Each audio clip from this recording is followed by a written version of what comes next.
आज की हमारी कहानी है चार मोमबत्तियाँ। रात्रि का समय था। चारों ओर गहरा अंधेरा छाया हुआ था। केवल एक ही कमरा प्रकाशित था। वहाँ चार मोमबत्तियाँ जल रही थी। चारों मोमबत्तियाँ एकांत देखकर आपस में ही बातें करने लगी। पहली मोमबत्ती, मैं शांत हूँ। जब मैं इस दुनिया को देखती हूँ तो बहुत दुख होती है।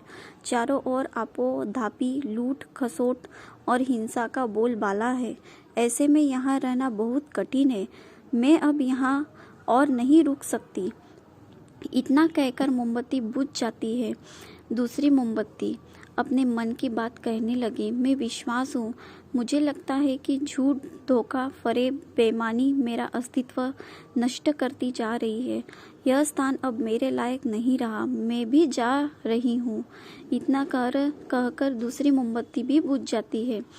तीसरी मोमबत्ती दुखी होकर बोला, मैं प्रेम हूँ। मैं हर किसी के लिए हर समय जल सकती हूँ, लेकिन अब किसी के पास मेरे लिए समय रहा। वह स्वार्थ और नफरत का भाव मेरी जगह ले चुका है। लोगों के मन में अपनों के प्रति भी प्रेम की भावना नहीं रही। अब ये सहना मेरे बस की बात नहीं। मेरे लिए जाना ही ठीक रहेगा।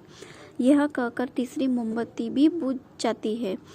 तीसरी मोमबत्ती बुझी ही थी कि कमरे में एक बच्चा आता है।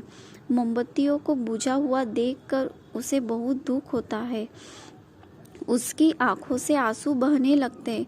दुखी मन से बोला, बच्चा, इस तरह बीच में ही मेरे जिंदगी के अंधेरा कर कैसे जा सकती हो तुम? सब तुम्हें तो अंत तक पूरा जलना था, लेकिन तुमने मेरा साथ छोड़ दिया। अब मैं क्या करूँगा? बच्चे की बात सुनकर चौथी मोमबत्ती बोली, घबराओ नहीं बच्चे, मैं आशा हूँ और मैं तुम्हारे साथ हूँ। जब तक मैं जल रही हूँ तुम मेरी लो से दूसरी मोमबत्तियों को जला सकते हो।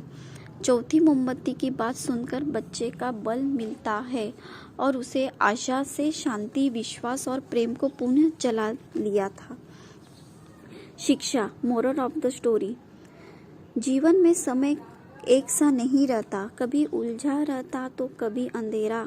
जब भी जीवन में अंधकार आए, मन अशांत हो जाए, विश्वास डगमगाने लगे तो दुनिया पराई लगने लगे, तब आशा का दीपक जला लेना।